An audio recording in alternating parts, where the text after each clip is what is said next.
Bolası yalan gururlar yayradı. O gurur yayratan adamlar bizim yurdumda görülmesi dedik. Duyacak yurdumda görülmesi dedik.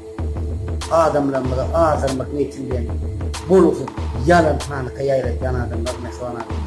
Bizim kursok yazacak devletimiz var. O liderlik kurun eken adamlar da boş. Bir adamın gülyalgınlığı görülmesi dedik. Taşından görülmesi dedik. Bolası yalan gururlar görüler. Mesela adamın son taşından görülen adamlara inanman. Asıl inanmak da sonra kulak kavatmak gerekir. Yani dinlemek. Yalan gururun görülerler. Onlar gururun bitiren adam yok.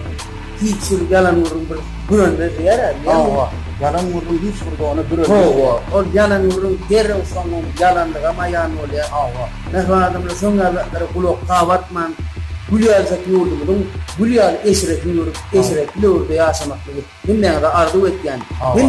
Bilmem de nefret etken. Bile gülüp yaşarım. Hiç fırgada kulak kavatmalı. Yalan vurduğuna kulak kavatmalı mesela adamlar. Gülüp yaşarım.